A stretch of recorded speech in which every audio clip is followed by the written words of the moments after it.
Hello everyone and welcome. I'm Lloyd Singletary with the Digital Summit events and I'll be your host today.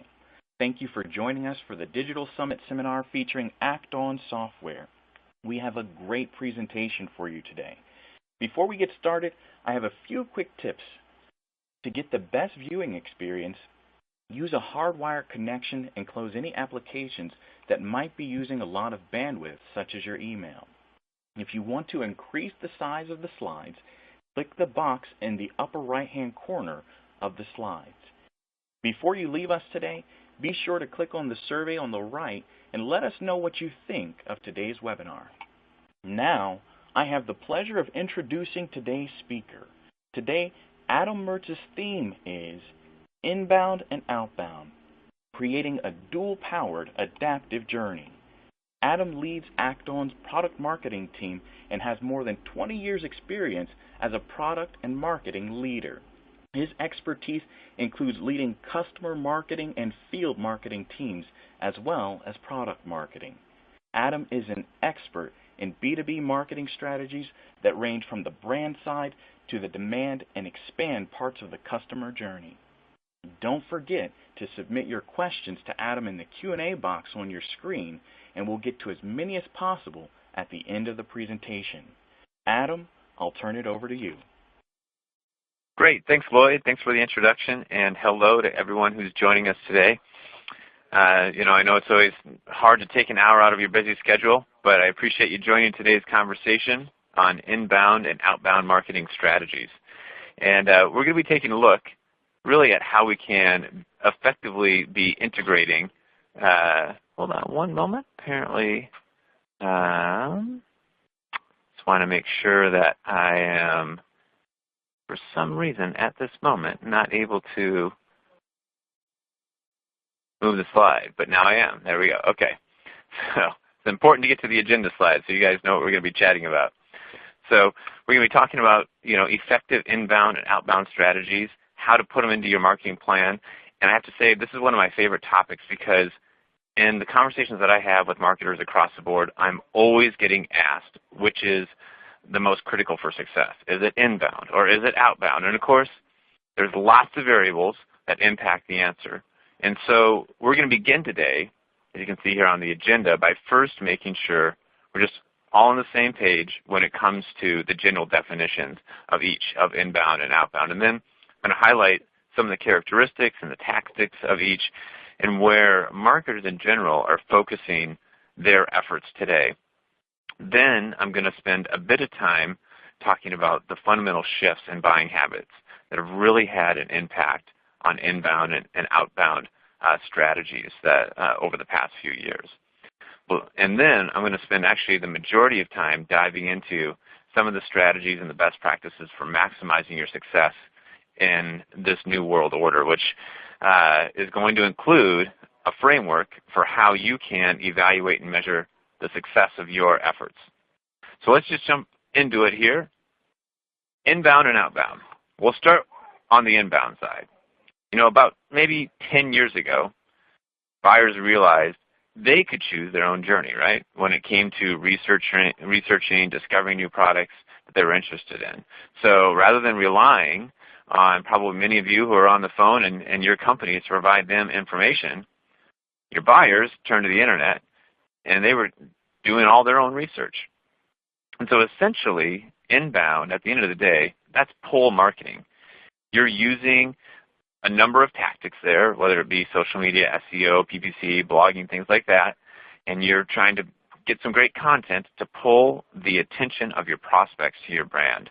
I mean, at its core, inbound is all about making it easier for prospects to find you. You are giving the prospects, if you can think about it this way, the freedom where they're determining their own path to purchase, but you're leaving all these little breadcrumbs around and making little markers along the way that make it easy for them to find you. And while many businesses use inbound to build brands and improve customer retention, it's really used most effectively at the top of the funnel. So the tofu side, top of the funnel versus the middle of the funnel or bottom of the funnel. So let's also just kind of all make sure we're on the same page then when it comes to outbound. So, in the past, Outbound kind of been known for pushing your message to mass audiences. It's sort of this one-size-fits-all approach, or at least that's a perception. And I always like to think about it, it kind of represents that Mad Men era of marketing, right? You spend enormous amounts of money on one big campaign. You push that message out to as many people as you can, and to try to get as much exposure as possible. And it's been referred to as interruption marketing. Because the message, it didn't really have some element of personalization or specific relevance to each and every prospect. And some of the tactics that are used in Outbound, and one of them that's not listed there is like cold calling, it really is, it's meant to interrupt the lives of your prospects. And unfortunately, Outbound over time was kind of got a bad rep. But with the infusion of technology, the tactics for this strategy have really evolved, and so really the way that we can define it has changed as well. So today, if you think about defining Outbound, in Outbound marketing, it's a push of relevant messaging to known personas that address their pain points and interests. So you're staying top of mind throughout the decision-making process. So that's a big difference, right? You're using behavior profiling. You're looking at their activity. Marketers, now more than ever, have the ability to create much more personalized messages with relevant information and can reach their prospects on a more personal level. So that's really, I guess, starting out the difference between inbound and outbound and in general, the tactics. So let's talk a little bit about these tactics and what are the most common ones. So you can see on the left-hand side there some of those top inbound tactics, definitely around social media and SEO. Blogging's a big one, PPC, third party. These are, the tactics that marketers are using. And on the outbound side, you can see email marketing. Just about everybody's using email marketing. That's been around, of course, seemingly forever. In-person events, PR, virtual events, those are the different tactics that marketers are using on the inbound and outbound sides. But I thought it might be interesting to get a little bit better understanding from the folks that we have on the line today as to where you're spending your budget. At the end of the day, most marketers are saying that both inbound and outbound are, they're being leveraged to drive their business. But let me hit the pause button for a moment, and as I mentioned, I want to make this a bit more interactive and help me understand where the audience that's on the phone today is at. So, quick polling question. If you were multitasking, come back to this part of your of your tabs and look at the different options there around inbound and outbound, and select one of those where it gives kind of a rough idea of where you're spending your marketing budget for 2017. Is it more on inbound, or is it more on outbound, or is it kind of split? It would be great to get a perspective there. So all you have to do, select one of those, and I'll give it another 10 or 20 seconds here. And real important thing there, after you select, you have to hit the submit button in the lower right-hand corner. And I'll publish the results in just a moment here.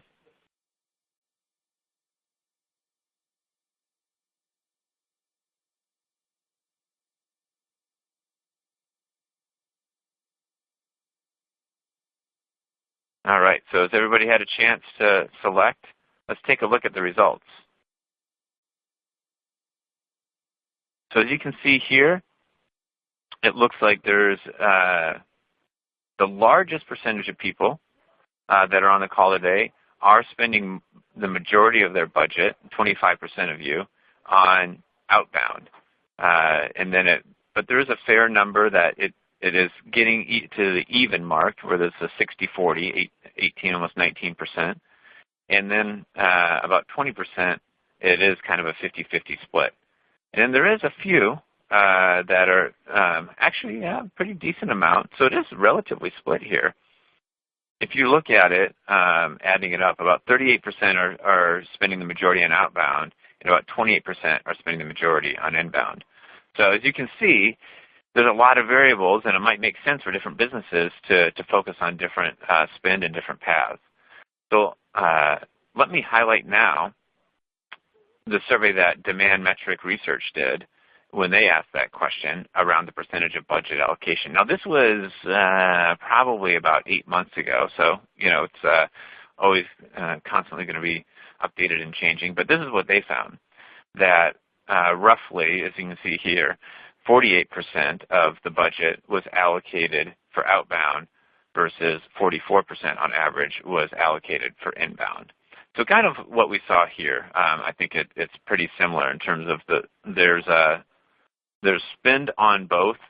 It does lean a little bit more towards the outbound side versus the inbound side. So I think what's most important, of course, at the end of the day, and what's going to drive where you're spending your money, is where is it generating leads, ultimately growth for your organization. And again, referring back to that Demand Metric research report, looks like inbound and outbound tactics, they are generating a fairly equal amount of leads was another question that was asked there. Which would go hand in hand, and which is probably why marketers are spending in general, kind of similar amounts on the inbound and outbound side. Now, a few companies say, and we saw this even in the results there, I think very few had said 0 to 100, 0%, 100%, and vice versa, 100%, 0%. But a few did have, the 80-20 there. But even those companies that are saying, hey, I'm focused solely on, let's say, inbound, they still reported a good chunk of their revenue that was being actually coming from outbound strategies. So I think the point is that companies today, everybody on this line probably realizes that inbound and outbound really need to be both leveraged in order to maximize your success in generating growth and ultimately leads, opportunities, close new customers for your business. Okay, so what I want to do now is get into some, if we can, for just a little bit, just some of the fundamental buying shifts that have occurred over the course of the past I would say 5 to 10 years, and make sure that we're all up to speed regarding the inbound and outbound strategies related to it. So what I want to do here is start out, and I think I call this slide, you'll see in a moment, my Plinko slide, because today, if you think about it, compared to 10 or 15 years ago, the customer journey and the way people buy has completely been digitally transformed. You might have two people, which the majority of people are now starting with a web search. But after they do that, they can go many, many different paths. So they're going down one person's going down the path of looking at some content, downloading an ebook. Maybe that generates an email that you send to them. Then maybe they're going out and looking at the company on LinkedIn or talking to some of their peers. And the other person might go to the website and look at product pages, maybe registers for a webinar, things like that. The point is, these two people are going down very, very different paths before they ever talk to a sales representative for the company. And then after they have that conversation with the sales representative, they continue to go down their unique paths, right? One person might go to a virtual event, another person might download a different case study or a white paper, etc., all the way through to when they end up making that decision to purchase with you. So we talk about the customer journey today, and when you think about inbound and outbound, I think the challenge is that a lot of companies are investing in both, but they aren't connecting the dots. It's more like playing Plinko, for those of you that watched The Price is Right back in the day, where you drop the little puck and just kind of see where it landed at the end of the day, where all of these different efforts can be good, but they're not brought together and they're not connected. So this change, this digital transformation, the fundamental shift in the way people have been buying has really posed, I think, a lot of challenges on marketers like ourselves and in trying to engage with buyers, right? Like, nobody likes the stereotypes, of course, right? And so what happens today, the level of personalization that a lot of marketing is using is simply like, hi, and then fill in the blank name, right? Thanks for joining our recent, and then, whatever the event is, and here's a recent white paper. No matter what you did, they're going to get this item of collateral, right? And then sincerely, whoever the sales representative name is. So people don't like that. They don't like the stereotypes. They also are all working differently, as we know. Some people are they're always mobile. Some people are on their laptop. Some people are in the office. Some people are working early. Some people are working late, etc. And at the end of the day, once they do become customers, they're not always buying, right? And so they want to have some level of engagement, conversation, outreach from the company, and not just, a month before they're supposed to renew or try to buy something else and just be sold that, but get some form of communication, again, that's relevant to them. So that's been challenging for marketers to really try to align their strategies and our strategies with this shift. So marketers have been trying to adapt to drive growth, right? All of us on this call, and probably why you're here today, is that you are striving for a more authentic relationship with your customers. You're trying to make sure that you have multi-channel marketing that's in place, right? So you can connect with your buyers across all these different channels. And you're all thinking about trying to engage throughout the entire customer life cycle. So the point here is that this fundamental shift has occurred, and now where I want to, in a way, spend a little bit more time is really talking about some of the practical takeaways that can help maximize your success when it comes to inbound and outbound.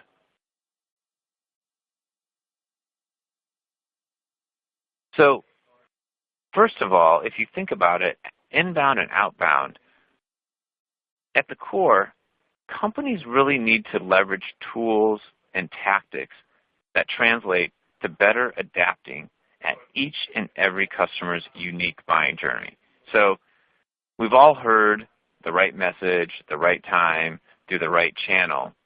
But if you really want to get ahead of your competitors, you have to do even more than that today. You have to use inbound and outbound to, in such a way, in a coordinated effort, to drive an even more what I call adaptive journey, where you're highlighting and giving the very best message, one that is based on their behaviors, their interactions with different, across the board, different contact, different channels where they're at. You want to make sure that when you are interacting with them, it's at the perfect time.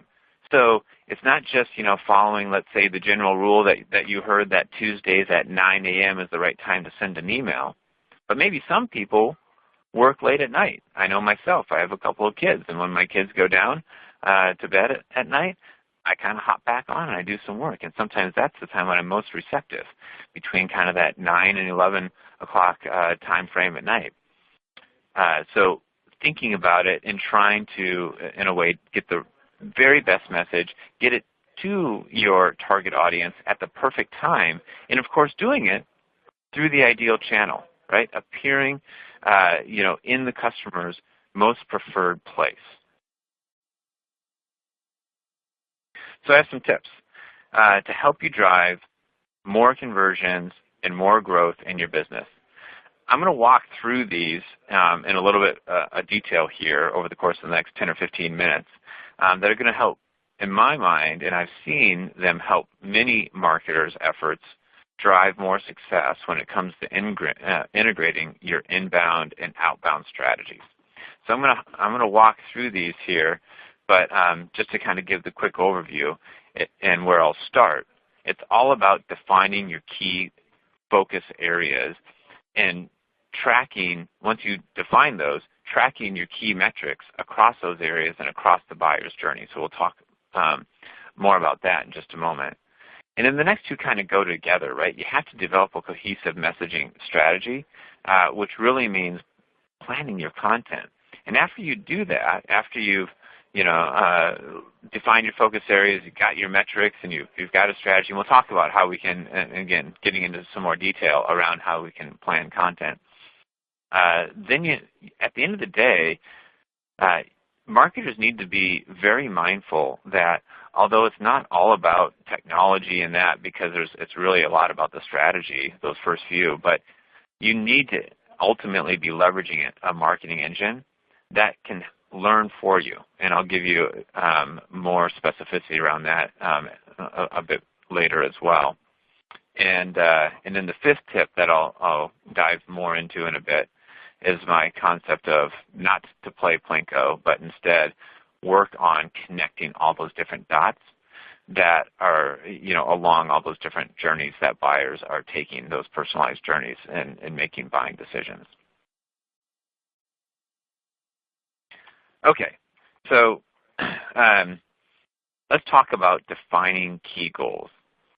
So I've been leading marketing teams for a while and working with marketing leaders across a variety of industries for a long time. And here's some of the most common goals that I hear marketers really driving towards. So and I'll kind of unpack this slide a bit because there's a lot on here, kind of from the top down. If you think about it, marketer, you might be coming into 2017 as like, wow, we really got to build our brand. We really got to increase our brand recognition out there. We need to attract. That's top of the funnel, right? But then a lot of companies, right after you get that awareness, at the end of the day, it's about driving, leads and opportunities and closed business. And so it's about driving demand. It's about turning that brand recognition and what we might call those unknown visitors if they come to your website, and when they become known, right, capturing what you might consider marketing qualified leads, which are people that are actually known and showing an interest. Being able to nurture them, sometimes if you're B2C, it can be a very short sales cycle. If you're in B2B, you can have very long sales cycles. So depending upon the company, this might be critical or not. And then being able to, at a certain point, help convert them, along the buying cycle to the final stage, which is making the purchase decision.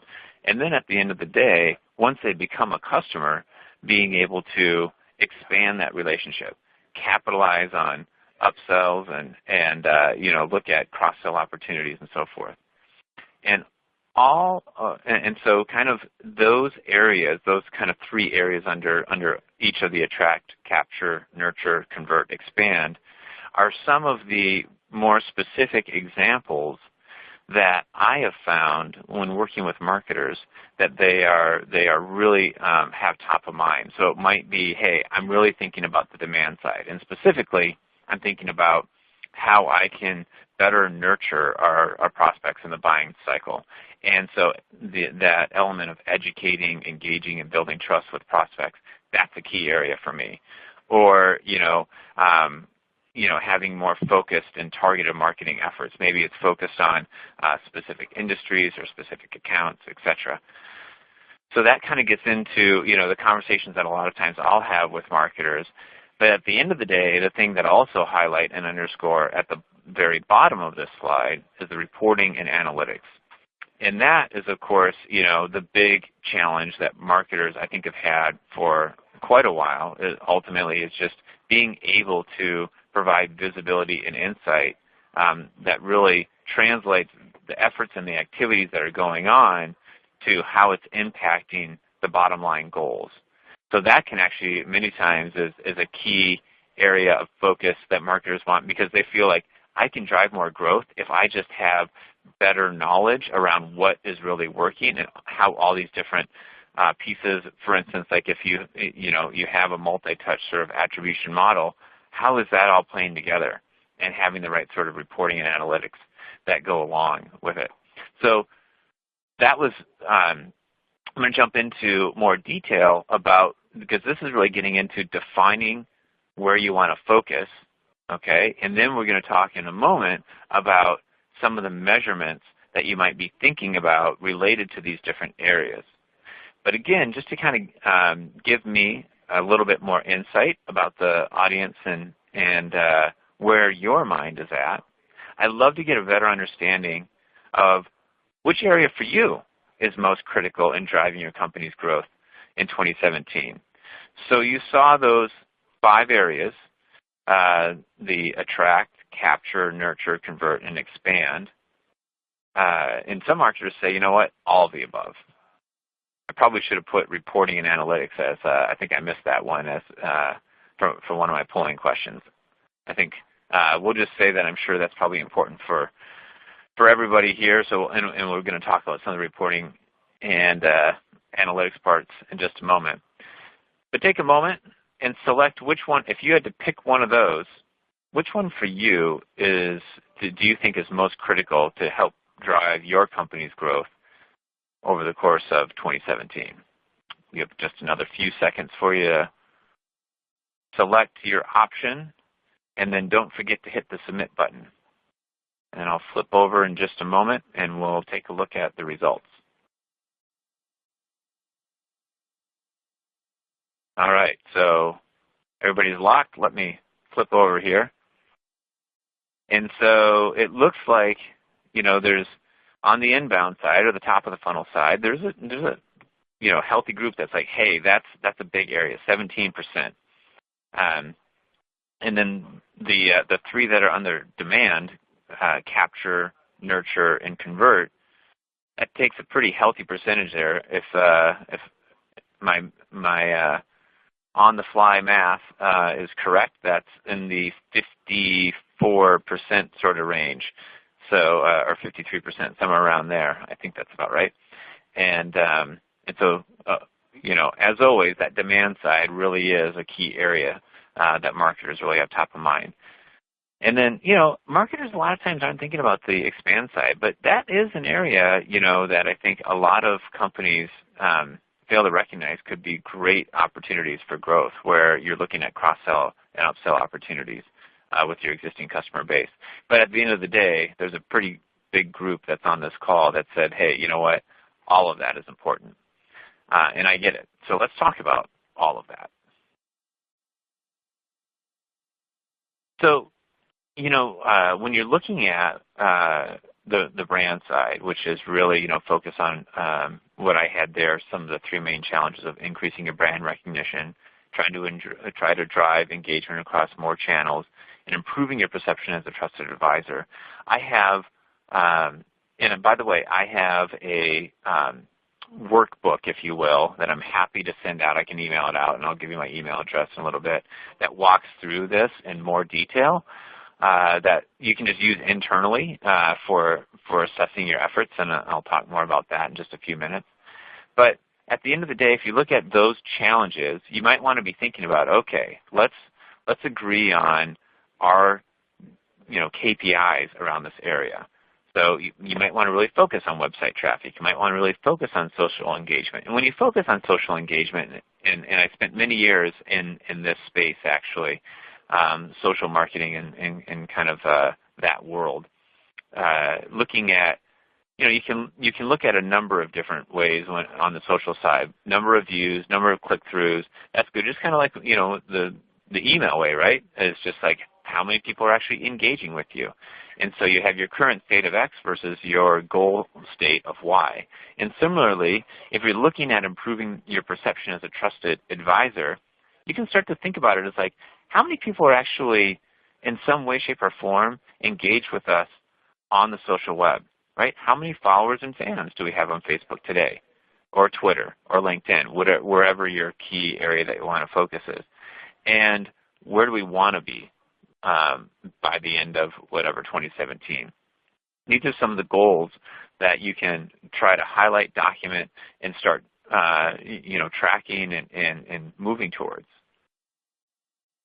Now, similarly, if you start on the demand side and you start on the first one, which is capturing, which is moving from those people who you might start engaging, but you don't really have a whole lot of information about them, to the point where they've now completed a form, they've done something where they've become a known visitor, a known contact for you. So your challenge is just, hey, we just need to ultimately get more marketing qualified leads. or we have all these different efforts that are going on, marketing efforts, but they feel a little bit disconnected. How can we improve that? And a lot of people, online events are like this are a big thing, and so you're trying to maximize, your in-person events as well as online event success. So here's some example goals and metrics that you can be thinking about, right? So most marketers are already looking at their average monthly MQLs that you're generated, right? Your conversion of unknown to known contacts. And if you're not, though, and this is an area that you want to be, getting, trying to drive towards, you definitely need to be looking at it from that perspective and that lens. But additionally, a lot of marketers have, over the last few years, because there's been such a proliferation of marketing technology and apps that marketers could start buying, they've kind of purchased apps and then put it on the shelf, right? And they're kind of half used, not really used, they're not really connected. And so, doing an inventory of the apps and the technologies that you have, and even saying something to like, okay, how many today of these are really connected? For instance, I use a social media tool. Is that or is that not connected to if somebody signs up for a virtual event, right? And did some of the social media efforts actually help drive the people to the event? Things like that. So being able to just say like, all right, we've actually got 15 different marketing technology apps, and we have this many connected. How many do we want, and how many do we think we should have connected? And it might not be something that like, oh, we need to start a project to connect them. It could just be like you might need to be looking at a project to make sure that you have the right technology in place that can connect easily to the other technologies that you've purchased. And then, of course, looking at average monthly number of form completes is always important. So you're going to have webcasts, you're going to have different white papers, different gated content that you have on your website. And again, that can be a good goal and metric to look for. Okay, where are we currently at, and where do we want it to be? Continuing down kind of that middle of the funnel, as you move from capturing to ultimately nurturing prospects, some of those challenges that were highlighted there around educating, engaging, building trust with prospects, have the ability to really focus and target your marketing efforts. That might be a challenge for you. It might be like, boy, we know that we have success in this industry or with these size of companies, et cetera. How can we better target our efforts? And so there's a lot of different metrics, but I've just, again, tried to keep it, tried to use the rule of 3. And so you can see here some of the metrics around email open rates, email click-through rates. And you could do this by an industry or a company size, sort of angle or lens for each of these. And then, of course, the monthly, how many people that you're actively engaging. Now, at the end of the day, you might be saying, yeah, that would be great, but how can I get reporting that helps me drive that? Well, that could be part of, at the end of the day, what you need to be ultimately thinking about and building into a marketing engine.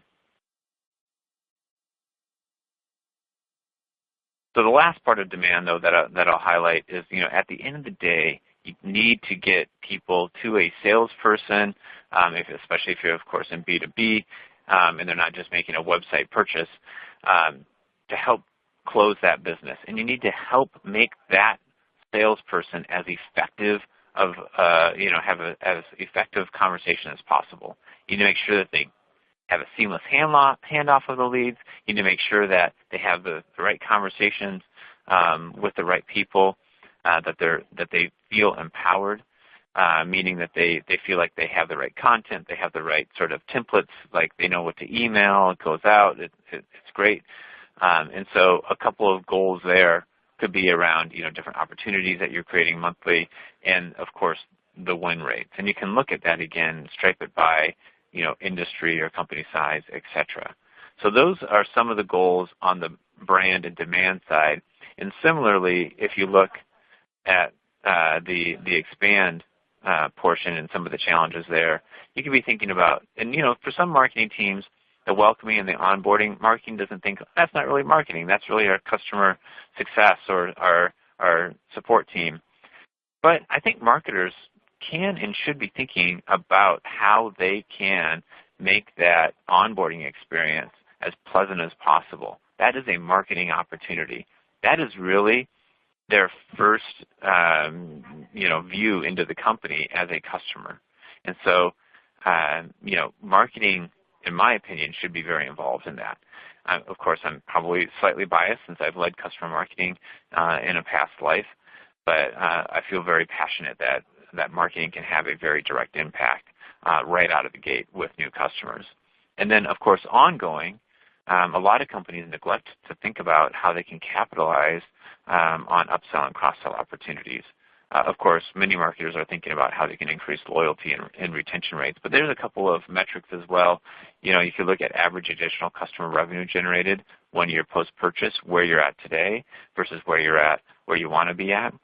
You could be looking at customer retention rates, and although there's a number of variables that are going to impact things like that, that engagement that they have with you as a company that marketing can be driving and staying connected and engaged with them can absolutely be one of the key variables that's going to impact customer retention rates.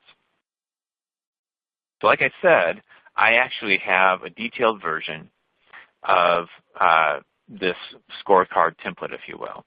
And so it's basically a fill-in-the-blank sort of PDF document that you could just use internally, and it just kind of goes through, and it would be something that you could look at the questions for each category and say, like, do I do this well, or do we do this well? Would I give us a high rating or a low rating? And so it's breaking this down for each of those buckets that we were just talking through. There's actually several questions that basically help you kind of think through what you could or should be doing and where you feel you're at today, and then it says, okay, and you know what? I give our current state a 3 out of 5 or a 2 out of 5 or a 5 out of 5, and then where we want to be. And it can, basically what it does is it just helps you ultimately end up narrowing your focus, and I think it brings a lot of things that you might say, like, well, we really thought everything was important. But at the end of the day, as you read through these questions, it helps you to just say, but these areas we ended up giving ourselves a 1 out of 5 on, and that's going to be a really impactful area if we were to really attack it and focus on it. So I have that detailed version, and it's in a PDF, and I'm happy to shoot it anybody's direction. You can either, put a message in here into the Q&A box and say, hey, shoot and give your email, make sure that I have that, or we can see your names, but just let me know if you want it. We'll make sure that we get that out to you. Or you can email me outside of this, adam.mertz@acton.com with a hyphen there. So if you want the detailed version, go ahead and, as I said, just type in the Q&A that you're interested now or email me later. But I want to move forward because I talked about a couple of other tips earlier. One of them was around developing a cohesive messaging strategy, and another one was around planning your content. And so I want to talk about inbound and outbound as it pertains to content marketing. So, customer education, it's really been an effective sales and marketing approach for a while now. But, of course, buyers are researching the products and solutions online now way in advance of directly engaging with your sales reps. So marketers have to provide plenty of information online, offline to inform buyers. Yeah, you got to get the trust. You got to stay top of mind when they're ready to buy. And so let's talk a little bit about some of the inbound side and then some of the outbound side for some strategies and tactics here. But definitely, there's been a number of studies that show that buyers are just hungry for information around their business challenge. So, of course, it's our job to provide it, right? So, got to create content that helps answer those questions. So that ultimately is going to help move your prospects closer to becoming customers and through the buying journey. So content, of course, comes in an infinite variety of forms, right? You've got videos, blogs, ebooks, emails, white papers, web pages. But I think the key characteristic of content marketing is that it serves some business purpose through education and information. Not as much persuasion, right? It's really just trying to help educate your key target audience. You really want to avoid the salesy sort of pitch at all costs within your content marketing strategy and as you're planning your content, your approach. So I think that even though despite the value of content marketing, it's really, I think, relatively hard. It's a hard strategy for marketers to adapt and to master. In fact, there's a recent study by, I think it was the Content Marketing Institute, that shows that, while most marketers are using content marketing tactics, very few of them actually believe they're using it very well. So let's talk about a couple. One of the big tactics on Outbound was social, right? And so with social, you got to make sure that, of course, that you're out there and that you are posting things that that your target audience is seeing. But people are not going to pay attention to you unless you have something interesting that you're actually posting to tell them. So that's part of this content strategy. You need to be able to pull content from your blogs, from your white papers, from ebooks, maybe even using customer reviews, quotes from your executives or different team members, and any sort of links to helpful resources that will help your audience find answers to their questions. One of those areas that I'll highlight briefly, because there's a lot of different things that, even in that, you're going to take a while to talk about videos and white papers, but I'll talk about blogs for a moment. Because again, that's an area that I spent quite a bit of time on in my past life, kind of the social world. When you're writing a blog, you really, I think the thing you need to keep most top of mind is that you want to establish your company as knowledgeable and helpful, and really someone that a prospect would feel secure about engaging with in a business relationship. So blogging, of course, is going to help improve your organic search results, especially when you're able to maintain a frequent and steady cadence of posts. So that's important in your strategy. You have to have that whole kind of content calendar, if you will, if you're thinking about your blog. The frequency of your posts should be different. That's going to be different based on whoever you are, whatever business and industry that you're in. But the most important part is to set a cadence. So, at Outbound, we blog regularly here, and it can be sometimes it's definitely weekly, but it's very it can be a bit ambitious depending upon how many resources you have in your marketing team. And if you have smaller teams, you just need to work and find what's going to work best for your team. But the point is that you can end up using that blog and linking in your social posts if you're doing it right in terms of content that you're writing about that seems really that really is helpful. That's going to encourage social sharing. It's going to help spread. It's going to help spread your knowledge and credibility to new prospects. So those are a couple of the inbound side. But for a moment, I'll also talk about some outbound content marketing strategies. And I think it's important there, and I'll come back to, at the beginning when I was talking about kind of the classic definition of outbound.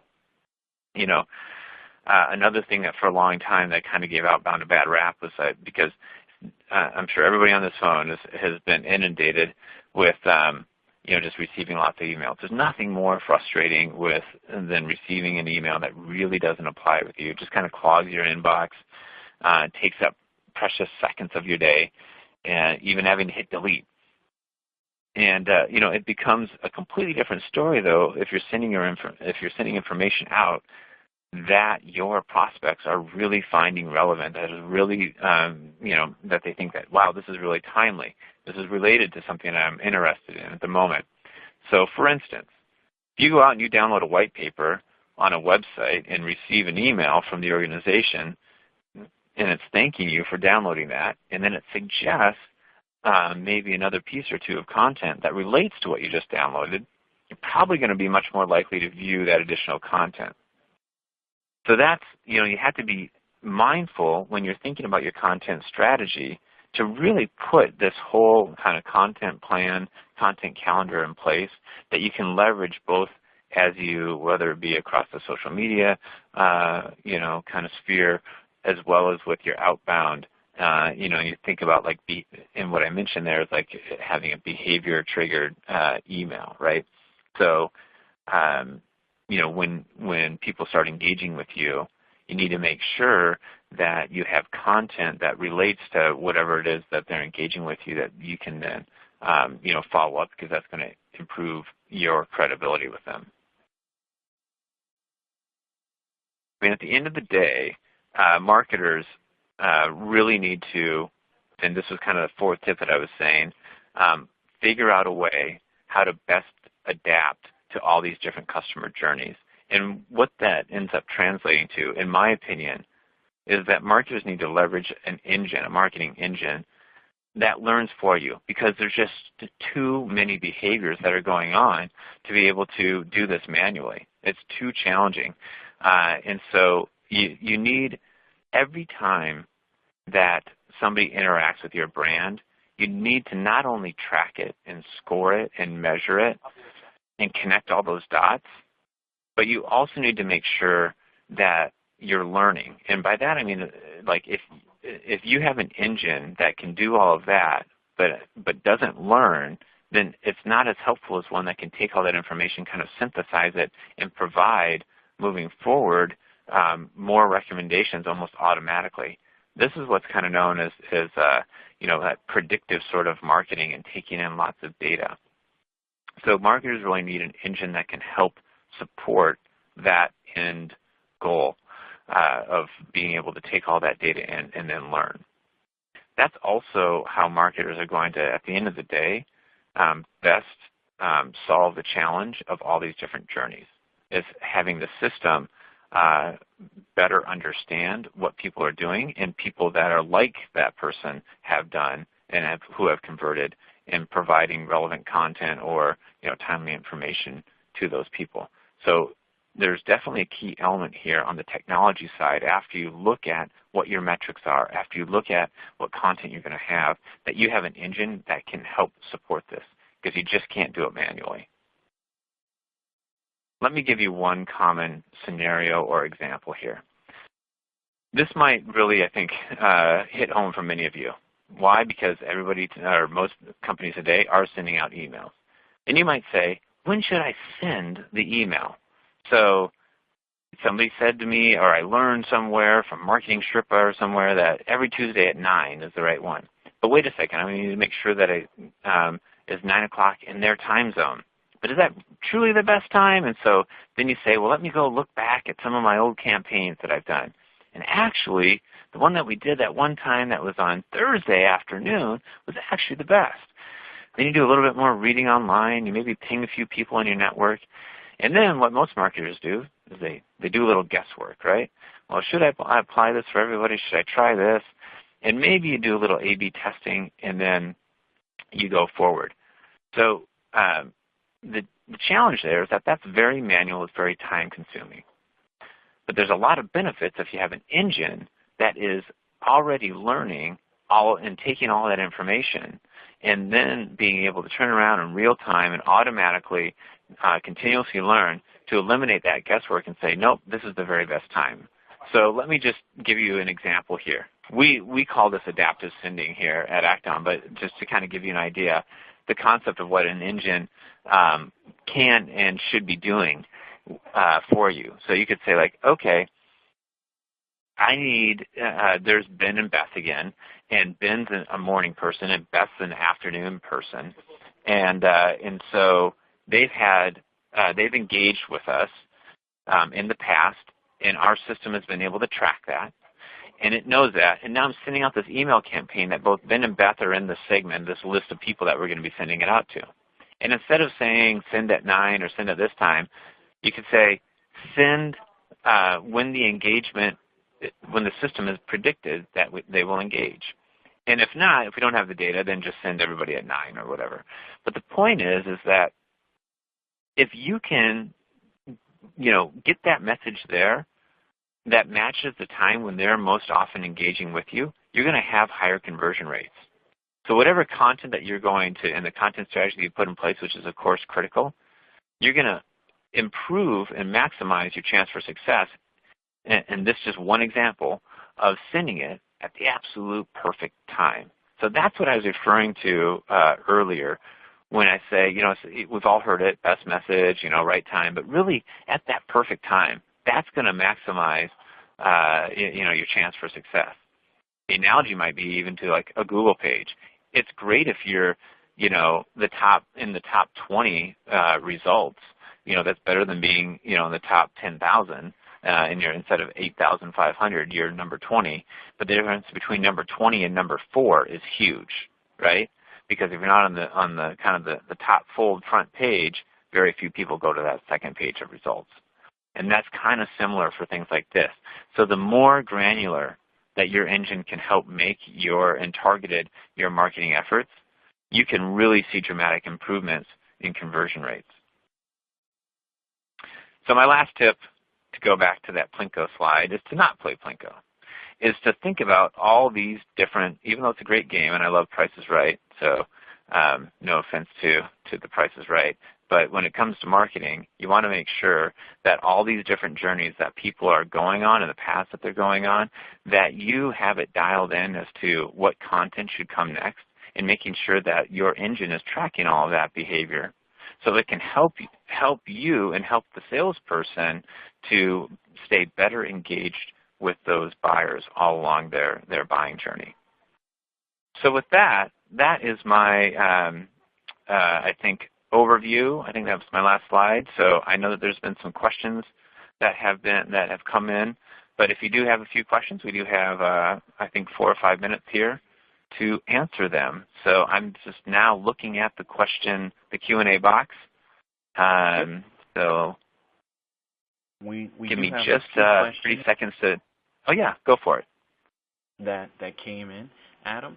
So our first question was just about your presentation. It sounded like it was pretty general to speak to things in marketing, but is there any type of customer or industry that your presentation that we heard today is particularly geared for?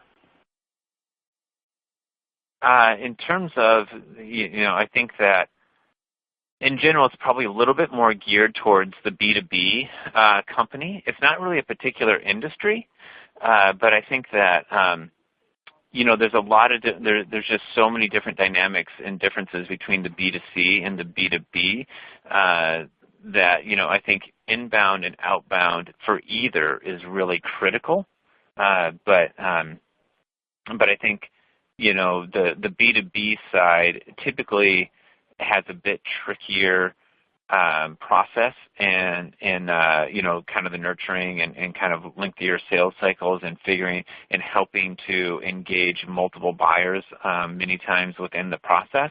And so the challenges just become more and more dramatic in terms of marketers and the strategies that they're using on both the inbound and outbound side, because it's something where it's not that like, well, I looked at it and I looked at 3 other reviews or 3 other products on Amazon or whatever it is, and then made my choice.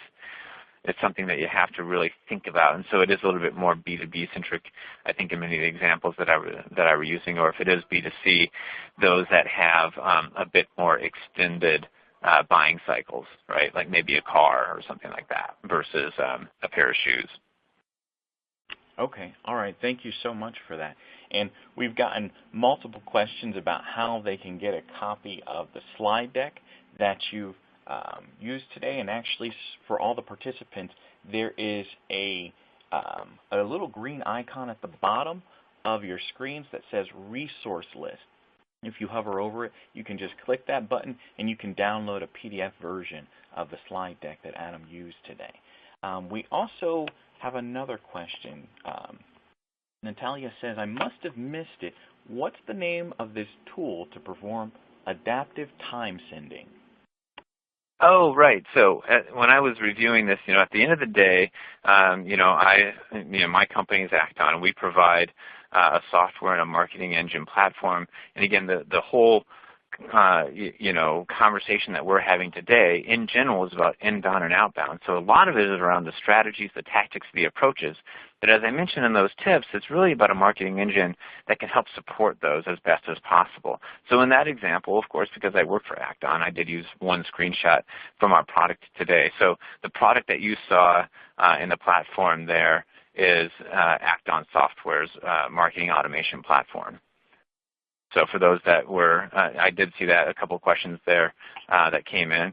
That is, that's the platform that I was referring to, and that's where the screenshot came from. All right, thank you. And we also have a question from Christine. She says, do you have any tips on how to measure outbound marketing?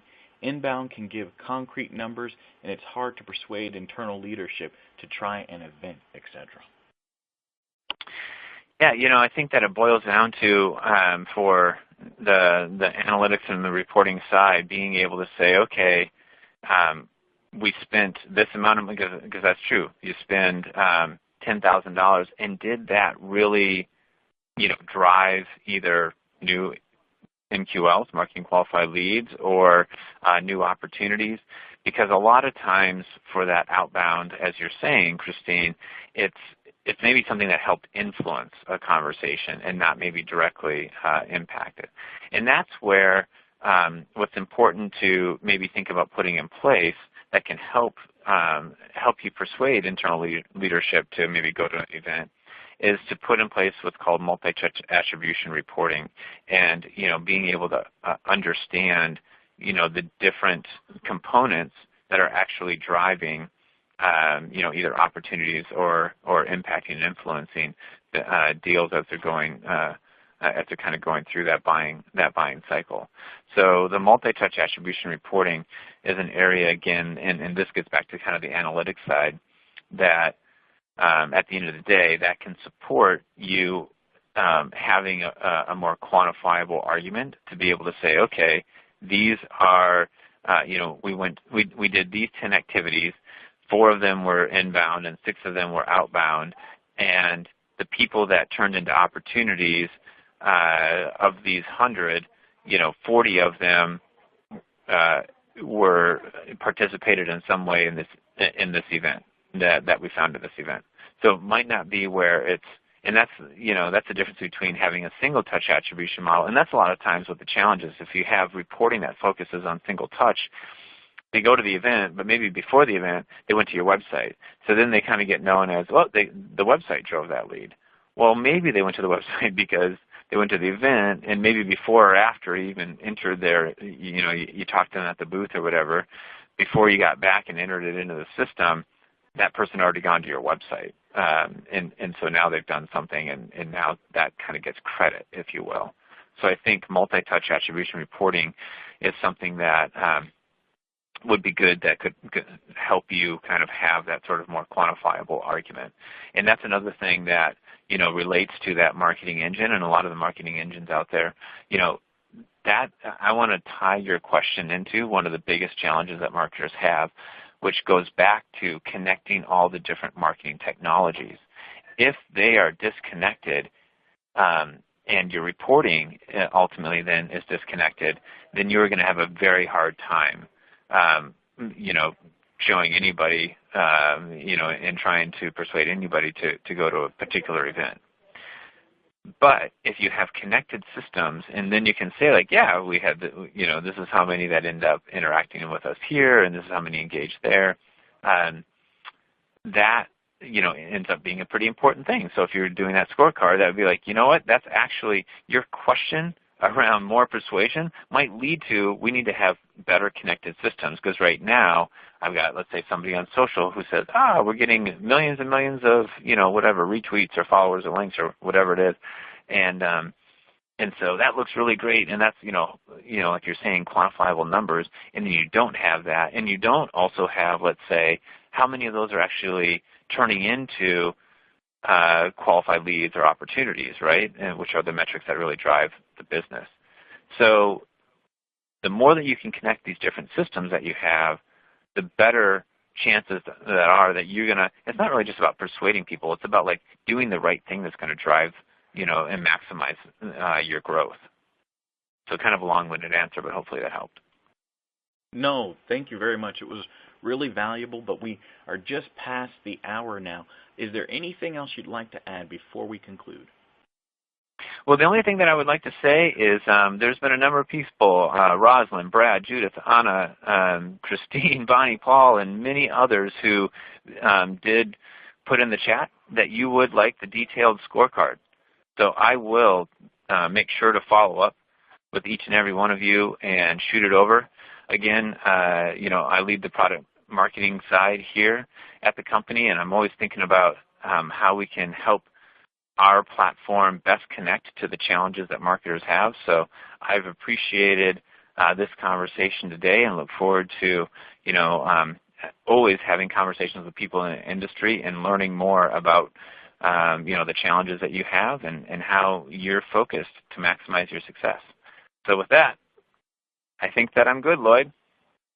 All right. Well, thanks again for that great presentation, Adam. And again, you can download a copy of Adam's slide deck in the Resource Center at the bottom of your viewing console.